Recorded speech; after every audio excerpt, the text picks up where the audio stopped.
ഒരു കഥ കേട്ടാലോ?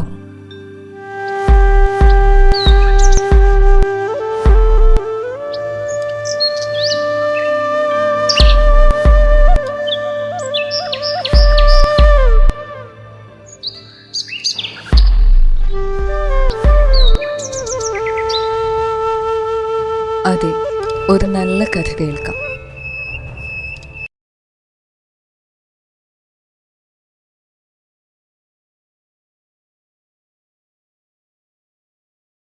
ഗരുഡന്റെ കഥയാണ്. കശ്യപ പ്രജാപതിക്ക് കദ്രു, വിനത എന്നിങ്ങനെ 2 ഭാര്യമാരുണ്ടായിരുന്നു. പതിശുശ്രൂഷയിൽ വളരെയധികം ശുഷ്കാന്തി കാണിച്ച അവരോട് ഇഷ്ടമുള്ള 2 വരങ്ങൾ ആവശ്യപ്പെട്ടുകൊള്ളുവാൻ അദ്ദേഹം പറഞ്ഞു. തനിക്ക് 1000 പുത്രന്മാർ പിറക്കണമെന്ന് കദ്രു ആവശ്യപ്പെട്ടു. എന്നാൽ വിനതയാകട്ടെ അതിശക്തിമാന്മാരും തേജസ്വികളുമായ 2 പുത്രന്മാർ ജനിക്കണമെന്നാണ് അദ്ദേഹത്തോട് ആവശ്യപ്പെട്ടത്. കശ്യപ പ്രജാപതി ഇരുവർക്കും അവർ ചോദിച്ചതിനനുസരിച്ചുള്ള വരങ്ങൾ നൽകി. കശ്യപ പ്രജാപതിയുടെ വരമനുസരിച്ച് കദ്രു 1000 അണ്ഡങ്ങൾക്കും വിനത 2 അണ്ഡങ്ങൾക്കും ജന്മം നൽകി. നീണ്ട 500 വർഷത്തെ കാത്തിരിപ്പിനൊടുവിൽ കദ്രുവിൻ്റെ മക്കളായി അണ്ഡങ്ങളെല്ലാം വിരിഞ്ഞ് നാഗങ്ങൾ ജന്മമെടുത്തു. ഇപ്രകാരമാണ് ലോകത്തിൽ ആദ്യമായി ഉരഗങ്ങളുണ്ടായത്. നീണ്ട സംവത്സരങ്ങളുടെ കാത്തിരിപ്പിനൊടുവിലും തൻ്റെ അണ്ഡങ്ങൾ വിരിയുന്നില്ലല്ലോ എന്ന തീരാത്ത ആശങ്കയിൽ വിനത ക്ഷമ നശിച്ച് ഒരണ്ഡത്തെ മെല്ലെ പിളർന്നു നോക്കി. പൊടുന്നനെ അതിൽ നിന്നും പകുതി മാത്രം വളർച്ചയെത്തിയ ഒരു ശിശു പുറത്തേക്ക് വന്നു. തനിക്ക് അംഗവൈകല്യം സംഭവിച്ചത് മാതാവിൻ്റെ അക്ഷമാപൂർണമായ പെരുമാറ്റത്തിൽ നിന്നാണെന്ന് മനസ്സിലാക്കിയ ആ കുഞ്ഞ് വിനതയെ ശപിച്ചു. ഹേ മാതേ, അവിടുത്തെ അക്ഷമാപൂർണമായ പെരുമാറ്റം കാരണം പൂർണ്ണ പുരുഷനായി പിറക്കേണ്ട ഞാൻ വൈകല്യം ബാധിച്ച് വിരൂപനായി മാറിയിരിക്കുന്നു. 500 വർഷം കൂടി അവിടുന്ന് ക്ഷമാപൂർവം എൻ്റെ ജനനത്തിനായി കാത്തിരുന്നുവെങ്കിൽ ഒരിക്കലും ഇത് സംഭവിക്കുമായിരുന്നില്ല. എടുത്തുചാട്ടം കാരണം എനിക്ക് വൈകല്യം സമ്മാനിച്ച മാതേ, അവിടുന്ന് ജീവിതകാലം മുഴുവൻ കദ്രു മാതാവിൻ്റെ ദാസിയായി ജീവിക്കേണ്ടി വരും. പെട്ടെന്നുണ്ടായ വികാരക്ഷോഭത്തിനു പുറത്ത് സ്വന്തം മാതാവിനെ ശപിച്ചുവെങ്കിലും പിന്നീട് പശ്ചാത്താപ വിവശനായ ആ പുത്രൻ വിനതയ്ക്ക് ശാപമോക്ഷമേകി. മാതേ, 500 വർഷം കൂടി കഴിഞ്ഞാൽ ഈ അണ്ഡം പിളർന്ന് എൻ്റെ സഹോദരൻ പുറത്തെത്തും. ഗരുഡൻ എന്ന നാമധേയമുള്ള കരുത്തനായ അവൻ ദേവിയെ അടിമത്വത്തിൽ നിന്നും മോചിതയാക്കും. വിനതയുടെ ഈ പുത്രനാണ് അരുണൻ. ഇത്രയും പറഞ്ഞ ശേഷം അരുണൻ അവിടെ നിന്നും ഉജ്ജ്വലിതമായി നിലകൊള്ളുന്ന സൂര്യനെ ലക്ഷ്യമാക്കി പറന്നു. അതിതേജസ്വിയായ അരുണനെ തൻ്റെ സാരഥിയാക്കുവാൻ സൂര്യൻ ആഗ്രഹിച്ചു. സൂര്യൻ തൻ്റെ ആഗ്രഹം അരുണനോട് പങ്കിട്ടു. അരുണനാകട്ടെ ഭക്തിപൂർവം ആ പദവിയെ സ്വീകരിച്ചു. ഒരു നാൾ വിനതയും കദ്രുവും ദേവേന്ദ്രന് പാലാഴി മഥനത്തിലൂടെ ലഭിച്ച മനോഹരമായ അശ്വത്തെ ദർശിച്ചു. ഉച്ചൈശ്രവസ് എന്നായിരുന്നു ആ അശ്വത്തിൻ്റെ പേര്. അതിനെ കണ്ടപാടെ കദ്രു പറഞ്ഞു, ആ മനോഹര അശ്വത്തിൻ്റെ കറുത്ത വാൽ എന്ത് മനോഹരമാണ്. ഇത് കേട്ട വിനത കദ്രുവിനോട് പറഞ്ഞു, ഉച്ചൈശ്രവസിൻ്റെ നിറം പൂർണ്ണമായും വെളുപ്പാണ്. പിന്നെ എപ്രകാരമാണ് അതിൻ്റെ വാൽ കറുത്തതെന്ന് പറയുക? വിനതയുടെ വാക്കുകൾ കേട്ട കദ്രു പക്ഷേ തൻ്റെ വാദം ശരിതന്നെയാണെന്ന് ഉറപ്പിച്ച് തർക്കിക്കുവാൻ തുടങ്ങി. എന്നാൽ വിനതയാകട്ടെ തൻ്റെ വാക്കുകൾ സത്യമായതിനാൽ വാദത്തിൽ നിന്നും പിന്മാറുവാൻ ഒട്ടും തന്നെ തയ്യാറായില്ല. തുടർന്ന് ഇരുവരുടെയും തർക്കം പാരമ്യത്തിലെത്തി. അവർ പരസ്പരം പന്തയം വയ്ക്കുവാൻ തീരുമാനിച്ചു. ആരുടെ വാദമാണോ തെറ്റാണെന്ന് തെളിയുന്നത് അവൾ മറ്റേയാളുടെ ദാസിയായി ജീവിതകാലം മുഴുവൻ ജീവിക്കണമെന്നതായിരുന്നു അവരുടെ പന്തയം. ഇരുവരും തിരികെ ആശ്രമത്തിലെത്തി. ഉച്ചൈശ്രവസിനെ ദർശിച്ചതും തുടർന്ന് വിനതയുമായുണ്ടായ തർക്കവും പന്തയവും കദ്രു സ്വന്തം മക്കളോട് വെളിപ്പെടുത്തി. ആ ദിവ്യാശ്വത്തിൻ്റെ വാൽ വെളുത്തതാണെന്നറിയുമായിരുന്ന പുത്രന്മാർ കദ്രുവിനെ പഴിച്ചു. സത്യം തിരിച്ചറിഞ്ഞ കദ്രു ആകെ പരിഭ്രാന്തയായി. മത്സരത്തിൽ നിന്നും രക്ഷ നേടുവാൻ കദ്രു പല വഴികളും ചിന്തിച്ചു. നീണ്ട നേരത്തെ ആലോചനയ്ക്ക് ശേഷം അവൾ പുത്രന്മാരെ അരികിലേക്ക് വിളിച്ചു. ശേഷം അവരോട് പറഞ്ഞു, പ്രിയ പുത്രന്മാരെ, നിങ്ങൾ പറഞ്ഞത് സത്യം തന്നെയാണ്.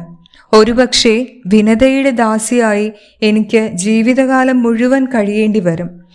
അതിൽ നിന്നും മോചനം നേടുവാൻ ഒരേ ഒരു ഉപായം മാത്രമേ മനസ്സിൽ വന്നുള്ളൂ. നിങ്ങൾ ഉച്ചൈശ്രവസിന്റെ വാലിൽ തൂങ്ങിക്കിടക്കണം. ശ്യാമവർണ്ണമുള്ള നിങ്ങളെ വിനത തിരിച്ചറിയുകയില്ല. അകലെ നിന്ന് നോക്കിയാൽ ശരിക്കും ഉച്ചൈശ്രവസിന്റെ വാൽ കറുത്തതാണെന്ന് തോന്നും. അതുവഴി വിനതയെ തെറ്റിദ്ധരിപ്പിച്ച് എനിക്ക് വിനതയുടെ അടിമത്തത്തിൽ നിന്നും രക്ഷ നേടുവാനാകും. മാത്രമല്ല, ശിഷ്ടകാലം വിനത എൻ്റെ ദാസിയായി മാറുകയും ചെയ്യും. കദ്രുവിൻ്റെ വാക്കുകൾ കേട്ട നാഗന്മാർ അത് സന്തോഷപൂർവ്വം സമ്മതിച്ചു. പിറ്റേനാൾ വിനതയും കദ്രുവും ഉച്ചൈശ്രവസിനെ കാണുവാനായി ആശ്രമത്തിന് പുറത്തായി കാത്തുനിന്നു. കദ്രു പറഞ്ഞ പ്രകാരം നാഗങ്ങൾ ഉച്ചൈശ്രവസിന്റെ വാലിൽ തൂങ്ങിക്കിടന്നു. അകലെ നിന്നും ദർശിക്കുമ്പോൾ ആ വാൽ കറുത്ത വർണ്ണത്തിൽ കാണപ്പെട്ടു. അങ്ങനെ വിനത പരാജിതയായി. അവൾക്ക് കദ്രുവിന്റെ ദാസിയായി മാറേണ്ടുന്ന അവസ്ഥയായി. ഏറെ സംവത്സരങ്ങൾക്ക് ശേഷം വിനതയുടെ രണ്ടാമത്തെ അണ്ഡം വിരിഞ്ഞു. അതിൽ നിന്നും അതീവ ശക്തിശാലിയും പക്ഷികളുടെ രാജാവുമായ ഗരുഡൻ പുറത്തേക്ക് വന്നു. വിനത ദാസിയായി മാറിയിരുന്നതിനാൽ വിനതയുടെ പുത്രനായ ഗരുഡനും ദാസ്യത സ്വീകരിക്കേണ്ടി വന്നു.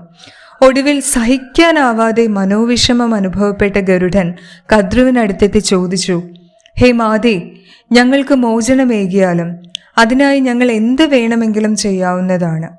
കദ്രു മറുപടിയേകി, എൻ്റെ പുത്രന്മാരായ നാഗങ്ങൾക്കായി ഇന്ദ്രലോകത്ത് നിന്നും സ്വാദിഷ്ടമായ അമൃത് കൊണ്ടുവന്നാൽ ഞാൻ നിങ്ങൾ ഇരുവരെയും ദാസ്യവൃത്തിയിൽ നിന്നും മോചിപ്പിക്കാം. കദ്രുവിൻ്റെ മറുപടി കേട്ട് ഗരുഡൻ മാതാവായ വിനതയോട് പറഞ്ഞു, അല്ലയോ മാതേ, ഞാൻ കദ്രു മാതാവിനെ കണ്ടിരുന്നു. ദേവലോകത്ത് നിന്നും അമൃത് കൊണ്ടുവന്ന് ഭുജിക്കാൻ നൽകിയാൽ നമ്മൾ ഇരുവരെയും മോചിപ്പിക്കാമെന്ന് മാതാവ് പറയുകയുണ്ടായി. അമൃതം കൊണ്ടുവരാനുള്ള അനുഗ്രഹാശിസുകൾ എനിക്ക് ഏകിയാലും. വിനത മകനോട് പറഞ്ഞു, പ്രിയപുത്ര, നിന്റെ ലക്ഷ്യം നീ സാക്ഷാത്കരിക്കും. ദേവലോകത്ത് നിന്നും അമൃത് നേടുവാൻ നിനക്കാകും. നിന്റെ ശിരസിനെ അഗ്നിദേവനും ചിറകുകളെ വായുദേവനും ശരീരത്തെ വസുക്കളും വാൽച്ചിറകിനെ ആദിത്യ സോമന്മാരും കാത്തുരക്ഷിക്കട്ടെ. ഗരുഡൻ ചോദിച്ചു, മാതാവേ, അമൃത് തേടിപ്പോകുന്ന ഞാൻ എന്താണ് മാർഗമധ്യേ കഴിക്കുക? എവിടെ നിന്നാണ് എനിക്ക് ഭക്ഷണം ലഭിക്കുക? ഇതേക്കുറിച്ച് പറഞ്ഞു തന്നാലും.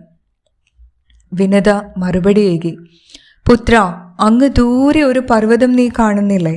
ആ മല കഴിഞ്ഞാൽ നിഷാദന്മാരുടെ ഭൂമിയാകുന്നു. അവിടെയുള്ള നിഷാദന്മാരെ കഴിച്ച് നീ വിശപ്പ് മാറ്റുക. പക്ഷേ ഒരു കാരണവശാലും നീ അവിടെയുള്ള ബ്രാഹ്മണന്മാരെ ഭക്ഷിക്കരുത്. വിനതയുടെ ഉപദേശം കേട്ട് ഗരുഡൻ ചോദിച്ചു, മാതേ, അവിടുന്ന് പറഞ്ഞത് ഞാൻ അനുസരിച്ചു കൊള്ളാം. എന്നാൽ ഒരു സംശയം മാറ്റി തന്നാലും എപ്രകാരമാണ് ഞാൻ ബ്രാഹ്മണരെ തിരിച്ചറിയുക? പ്രിയപുത്ര, ബ്രാഹ്മണർ അത്യന്തം ജ്ഞാനശക്തി ആർജിച്ചിട്ടുള്ളവരാണ്. അവരെ കൊത്തുന്ന മാത്രയിൽ തന്നെ അവരുടെ ശക്തിയാൽ നിന്റെ വായ്ക്കുള്ളിൽ തീക്ഷ്ണമായ ചൂടനുഭവപ്പെടും. എന്നാൽ നിഷാദന്മാരെ കൊത്തുമ്പോൾ അങ്ങനെ സംഭവിക്കുകയില്ല. അതിനാൽ അവരെ നിനക്ക് യഥേഷ്ടം ഭക്ഷിക്കാവുന്നതാണ്. വിനതയുടെ ഉപദേശാനുസരണം ഗരുഡൻ നിഷാദദേശത്തെത്തി നിഷാദന്മാരെ കൂട്ടത്തോടെ ഭക്ഷിക്കുവാൻ ആരംഭിച്ചു. പക്ഷേ അബദ്ധത്തിൽ ഗരുഡന്റെ വായ്ക്കുള്ളിൽ ഒരു വൃദ്ധ ബ്രാഹ്മണൻ അകപ്പെട്ടു. ബ്രാഹ്മണൻ വായ്ക്കുള്ളിൽ അകപ്പെടേണ്ട താമസം വിനത പറഞ്ഞതിന് പ്രകാരം ഗരുഡന്റെ വായ് ആകമാനം ചുട്ടുപൊള്ളുവാൻ ആരംഭിച്ചു. അതനുഭവിച്ച മാത്രയിൽ ഗരുഡൻ പെട്ടെന്ന് തന്നെ അയാളെ വെറുതെ വിട്ടു. തൻ്റെ ജീവനെ രക്ഷിച്ച ഗരുഡന്റെ പ്രവൃത്തിയിൽ സന്തുഷ്ടനായി ആ ബ്രാഹ്മണൻ ഗരുഡനെ അനുഗ്രഹിച്ചു. ഗരുഡൻ തൻ്റെ യാത്ര തുടർന്നു. മാർഗമധ്യേ തൻ്റെ പിതാവായ കശ്യപനെ ദർശിക്കുവാനും അദ്ദേഹത്തിൻ്റെ അനുഗ്രഹം വാങ്ങുവാനുമായി ഗരുഡൻ കശ്യപൻ തപസ്സനുഷ്ഠിക്കുന്ന പർവ്വതത്തിനു മുകളിലെത്തി. അവിടെ എത്തിയപ്പോഴേക്കും ഗരുഡന് വീണ്ടും വിശപ്പ് അനുഭവപ്പെടാൻ തുടങ്ങി. പുത്രന്റെ അങ്കലാപ്പ് കണ്ട കശ്യപ മഹർഷി അവനോട് ദൂരെ ഒരു തടാകക്കരയിൽ അതിഭീമാകാരന്മാരായ ഒരു ആമയും ആനയും വസിക്കുന്നതായി അറിയിച്ചു.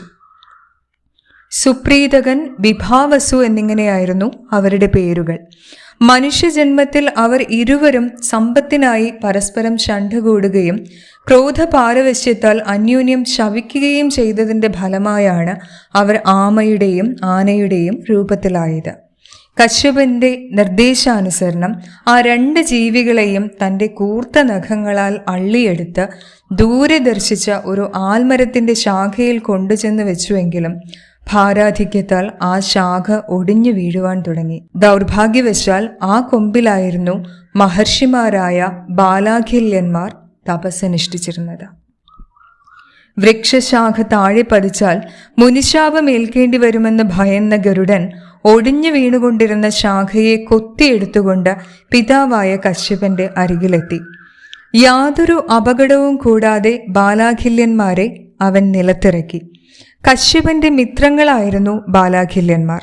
താൻ ചെയ്ത തെറ്റിനായി ഗരുഡൻ ബാലാഖില്യന്മാരോട് മാപ്പപേക്ഷിച്ചു. അവർ ഗരുഡന് മാപ്പ് നൽകി. മാത്രമല്ല, ഗരുഡന്റെ യാത്രാലക്ഷ്യം നിറവേറട്ടെ എന്ന് അനുഗ്രഹവും നൽകി. സന്തുഷ്ടചിത്തനായ ഗരുഡൻ വീണ്ടും തൻ്റെ യാത്ര തുടർന്നു. അപ്പോഴും ഗരുഡന്റെ കൊക്കിൽ ആ അരയാലിൻ്റെ ശാഖയുണ്ടായിരുന്നു. ഗരുഡൻ ആ ശാഖ വിശാലമായൊരു സമുദ്രത്തിൻ്റെ ഒഴിഞ്ഞ കോണിൽ കൊണ്ടിട്ടു. കാലമേറി ചെന്നപ്പോൾ അവിടെ ഒരു തുരുത്ത് രൂപപ്പെടുകയും ദേവശില്പിയായ വിശ്വകർമാവ് അവിടെ മനോഹരമായ ഒരു നഗരം പണിയുകയും ചെയ്തു. പിൽക്കാലത്ത് അത് ലങ്ക എന്ന് അറിയപ്പെട്ടു. ഗരുഡൻ വീണ്ടും ദേവലോകം ലക്ഷ്യമാക്കി പറന്നു. ഈ വേള ദേവലോകത്തിൽ പല വിധത്തിലുള്ള ദുർനിമിത്തങ്ങളും സംഭവിക്കുകയുണ്ടായി. പരിഭ്രാന്തനായ ഇന്ദ്രൻ ദേവഗുരുവായ ബൃഹസ്പതിയെ കണ്ട് എന്താണ് ഈ വിധം ദുർനിമിത്തങ്ങൾ ഉണ്ടാകുവാൻ കാരണമെന്ന് ആരാഞ്ഞു. അമൃത നേടുവാൻ ഗരുഡൻ വന്നതിൻ്റെ ലക്ഷണങ്ങളാണ് ചുറ്റും കാണുന്നതെന്ന് ബൃഹസ്പതി ഉത്തരമേകി. ഇത് കേട്ട് ഇന്ദ്രൻ ചിരിച്ചുകൊണ്ട് പറഞ്ഞു, മഹർഷേ, ഇതാണോ കാര്യം? ഞാൻ തെല്ലൊന്നു ഭയന്നു. ഗരുഡനെ ചെറുത്തു തോൽപ്പിക്കുവാൻ നമുക്ക് നിഷ്പ്രയാസം സാധിക്കും. ഇന്ദ്രന്റെ വാക്കുകൾ കേട്ട ബൃഹസ്പതി ഗൗരവപൂർവം പറഞ്ഞു, ഹേ രാജൻ, അങ്ങ് ബാലാഖില്യന്മാരുടെ ശാപം വിസ്മരിച്ചു പോയോ? ഒരു നാൾ കശ്യപ പ്രജാപതി അതിമഹത്തായ ഒരു യാഗം നടത്തി. സമസ്ത ദേവഗണങ്ങളും ലോകക്ഷേമാർത്ഥമുള്ള ആ യാഗത്തിൽ പങ്കുകൊണ്ടു. സകലരും തന്നാൽ കഴിയുന്ന വിധത്തിലുള്ള സഹായങ്ങൾ അതിൻ്റെ വിജയത്തിനായി ചെയ്തുകൊണ്ടേയിരുന്നു. യജ്ഞശാലയിൽ സഹായിക്കുവാനായി പെരുവിരലിനൊപ്പം മാത്രം വലിപ്പമുള്ള ബാലാഖില്യന്മാരും ഇന്ദ്രനും പങ്കുചേർന്നിരുന്നു. യാഗശാലയിലേക്ക് ആവശ്യമുള്ള വിറകെത്തിക്കുകയായിരുന്നു ഒരു ജോലി. ഇന്ദ്രൻ ഭീമാകാരമായ വലിയ തടിക്കഷ്ണങ്ങൾ പൊക്കിക്കൊണ്ടുവരുമ്പോൾ ചെറിയ മരത്തുലി തുണ്ടുകൾ കൊണ്ടുവരാനേ ബാലാഖില്യന്മാർക്ക് കഴിഞ്ഞുള്ളൂ. ഇത് കണ്ട് ഇന്ദ്രൻ അവരെ വളരെയധികം കളിയാക്കി. ഇന്ദ്രന്റെ പരിഹാസം കേട്ട് ക്രോധാകുലരായ ബാലാഖില്യന്മാർ കൂട്ടമായി ചേർന്ന് അവിടെ നിന്നും മാറി ഇന്ദ്രനെ നശിപ്പിക്കുന്നതിനായുള്ള ഒരു യജ്ഞം തുടങ്ങി. ഭയചകിതനായ ഇന്ദ്രൻ ഗത്യന്തരമില്ലാതെ കശ്യപ പ്രജാപതിയെ ശരണം പ്രാപിച്ചു. അലിവ് തോന്നിയ കശ്യപൻ മധ്യസ്ഥത പറഞ്ഞ് ബാലാഖില്യന്മാരുടെ കോപമടക്കി. അവർ യാഗത്തിൽ നിന്നും പിന്മാറി. ഇന്ദ്രനെ തോൽപ്പിക്കുന്ന ഒരു പുത്രൻ തനിക്കുണ്ടാകുമെന്ന് കശ്യപ പ്രജാപതി അവർക്ക് വാക്ക് നൽകി. ആനന്ദചിത്തരായ ബാലാഖില്യന്മാർ തങ്ങളുടെ യജ്ഞത്തിന്റെ മുഴുവൻ ഫലവും ആ കുഞ്ഞിനായി അർപ്പിച്ചു. അങ്ങനെ ആ യാഗശേഷം കശ്യപ പത്നിയായ വിനതയ്ക്ക് പിറന്ന പുത്രനാണ് ഗരുഡൻ. ഗരുഡൻ ദേവലോകത്തെത്തി. ആ പക്ഷിശ്രേഷ്ഠന്റെ ശക്തമായ ചിറകടിയാൽ സകല ദേവസേനകളും തളർന്നു വീണു. ഒരാൾക്കും ഗരുഡനെ തടയുവാനായില്ല. ഗരുഡൻ സാവധാനം അമൃതകുംഭത്തിനരികിലെത്തി. 2 ഭീമാകാരന്മാരായ ചക്രങ്ങൾ അമൃതകുംഭത്തെ ചുറ്റി അതിവേഗം കറങ്ങുന്നുണ്ടായിരുന്നു. അതിനടുത്തെത്തുന്നത് എന്തും അതിൻ്റെ ആകർഷണ ശക്തിയാൽ ഭസ്മതുല്യം ചിതറിപ്പോകുന്ന വിധത്തിലായിരുന്നു അതിൻ്റെ ചലനം. അമൃതകുംഭത്തെ സംരക്ഷിക്കുവാനായി 2 ഘോര സർപ്പങ്ങൾ അതിനെ ചുറ്റി കാവൽ നിൽപ്പുണ്ടായിരുന്നു. മാത്രമല്ല, ആ നാഗങ്ങളുടെ കണ്ണുകളിൽ നിന്നും തീ പാറുന്നുണ്ടായിരുന്നു. ഇതൊക്കെയും കണ്ട ഗരുഡൻ എപ്രകാരം അമൃത കൈക്കലാക്കുവാൻ ആകുമെന്ന് ചിന്തിച്ചു. ഒടുവിൽ ഗരുഡന്റെ മനസ്സിൽ ചില മാർഗങ്ങൾ തെളിഞ്ഞു. ആ പക്ഷിശ്രേഷ്ഠൻ തൻ്റെ ബൃഹത്തായ ചിറകുകൾ അതിശക്തമായി വീശുവാൻ തുടങ്ങി. അതിൻ്റെ ഫലമെന്ന വണ്ണം കടുത്ത ധൂമപടലം സൃഷ്ടിക്കപ്പെട്ടു. ആ പൊടിപടലം കണ്ണുകളിലേറ്റ് സർപ്പങ്ങൾ വേദന സഹിക്കാനാകാതെ ദൂരേക്ക് ഇഴഞ്ഞുപോയി. ഈ സമയം ഗരുഡൻ തൻ്റെ ശരീരത്തെ കടുകിനോളം ചെറുതാക്കിയ ശേഷം അമൃതകുംഭത്തിൻ്റെ അടുത്തെത്തി. ശേഷം കറങ്ങിക്കൊണ്ടിരുന്ന ചക്രങ്ങളെ നിശ്ചലമാക്കുകയും അമൃതകുംഭത്തെ കൈക്കലാക്കി പുറത്തേക്ക് പറക്കുകയും ചെയ്തു. ഗരുഡൻ അമൃതകുംഭവുമായി പലായനം ചെയ്യുന്നത് കണ്ട ദേവേന്ദ്രൻ തൻ്റെ വജ്രായുധം ഗരുഡന് നേരെ പ്രയോഗിച്ചു. എന്നാൽ വജ്രായുധമേറ്റിട്ടും ഗരുഡന്റെ ചെറിയൊരു തൂവൽ മാത്രമേ താഴെ വീണുള്ളൂ. ഗരുഡന്റെ അസാമാന്യമായ ശക്തിയറിഞ്ഞ ഏവരും ആ പക്ഷിശ്രേഷ്ഠനെ സുവർണൻ എന്ന് സംബോധന ചെയ്തു. ഗരുഡന്റെ പ്രവൃത്തികൾ സശ്രദ്ധം വീക്ഷിച്ചു കൊണ്ടിരുന്ന ഭഗവാൻ നാരായണൻ ഗരുഡന്റെ അരികിലെത്തി അവന് ഇഷ്ടമുള്ള വരം ചോദിച്ചു കൊള്ളുവാൻ പറഞ്ഞു. ഗരുഡൻ ഭഗവാനോട് പറഞ്ഞു, അല്ലയോ ഭഗവാനെ, അവിടുത്തെ ദർശനത്താൽ എൻ്റെ ജന്മം സഫലമായിരിക്കുന്നു. അങ്ങയുടെ വാഹനമായിരിക്കുവാനുള്ള യോഗ്യത ഇവനുണ്ടെങ്കിൽ അപ്രകാരം വരം നൽകി എന്നെ അനുഗ്രഹിച്ചാലും. ഗരുഡന്റെ വാക്കുകളിൽ പ്രസന്നചിത്തനായ ഭഗവാൻ അവന്റെ ആവശ്യപ്രകാരം വരം നൽകി അനുഗ്രഹിച്ചു. അന്നു മുതൽ ഭഗവാൻ മഹാവിഷ്ണുവിന്റെ വാഹനമായി ഗരുഡൻ മാറി. ഗരുഡൻ അതിശക്തനാണെന്നും അവൻ അമൃതകുംഭം കൈക്കലാക്കിയെന്നും മനസ്സിലാക്കി പരിഭ്രാന്തനായ ഇന്ദ്രൻ സൗമ്യനായി ഗരുഡന്റെ അരികിലെത്തി. തൻ്റെ മിത്രമായിരിക്കുവാനും അമൃതകലശം തിരികെ ഏൽപ്പിക്കുവാനും ഇന്ദ്രൻ അപേക്ഷിച്ചു. ഇന്ദ്രന്റെ അപേക്ഷ കേട്ട് ഗരുഡൻ പറഞ്ഞു, ഹേ ദേവേന്ദ്ര, എനിക്ക് ഭക്ഷിക്കുവാനായല്ല ഞാൻ അമൃത കൈവശപ്പെടുത്തിയത്. എൻ്റെ മാതാവായ വിനതയെ കദ്രുവിൻ്റെ അടിമത്തത്തിൽ നിന്നും മോചിപ്പിക്കേണ്ട ധർമ്മം എനിക്കുണ്ട്. ഞാൻ അമൃതകുംഭം കദ്രുവിന് കൈമാറുന്ന അവസരത്തിൽ എൻ്റെ മാതാവ് ദാസ്യതയിൽ നിന്നും മോചിതയാകും. ഞാൻ അമൃതകുംഭം നൽകിയ ശേഷം അങ്ങ് ഏതെങ്കിലും വിധത്തിൽ അത് തിരിച്ചെടുക്കുക. ഇന്ദ്രൻ അത് സമ്മതിച്ചു. അമൃതകുംഭവുമായി തിരികെ എത്തിയ ഗരുഡൻ അത് കദ്രുവിനെ ഏൽപ്പിച്ചു. അപ്രകാരം ചെയ്തതോടെ ഗരുഡനും മാതാവും കദ്രുവിൻ്റെ ദാസ്യതയിൽ നിന്നും മുക്തരായി. അമൃത ഭക്ഷിക്കുന്നതിന് മുൻപ് സ്നാനം ചെയ്തു വരാൻ കദ്രു പുത്രന്മാരോട് പറഞ്ഞു. പുത്രന്മാർ സ്നാനത്തിനായി പുറപ്പെട്ടപ്പോൾ കദ്രു അവർ 1000 പേർക്കുമായി അമൃത് വിളമ്പുവാനായി ഇലയിടുവാൻ തുടങ്ങി. ഈ വേള ബുദ്ധിശാലിയായ ഇന്ദ്രൻ അമൃതകുംഭവുമായി അവിടെ നിന്നും മറഞ്ഞു. സ്നാനാനന്തരം തിരികെ എത്തിയ നാഗങ്ങൾ അമൃത് നഷ്ടപ്പെട്ടതറിഞ്ഞ് അത്യധികം ദുഃഖിതരായി മാറി. കൊതി സഹിക്കാനാകാതെ അവർ വിരിച്ചിരുന്ന ദർഭപുല്ല് നക്കുവാൻ ആരംഭിച്ചു. മൂർച്ചയേറിയ ദർഭയുടെ അഗ്രമേറ്റ് നാഗങ്ങളുടെ നാവ് 2 കഷ്ണമായി മാറി. അങ്ങനെ അവർ ഇരട്ട നാക്കുള്ളവരായി തീർന്നു. കഥ എല്ലാവർക്കും ഇഷ്ടപ്പെട്ടുവല്ലോ. അപ്പോൾ തീർച്ചയായും ഈ കഥ നിങ്ങളുടെ സുഹൃത്തുക്കൾക്കും ഷെയർ ചെയ്യുക. ശ്രീ ഋഷിയുടെ ചാനൽ തീർച്ചയായും സബ്സ്ക്രൈബ് ചെയ്യുക. മറ്റൊരു കഥയുമായി എത്തും വരെ ഏവർക്കും നമസ്കാരം.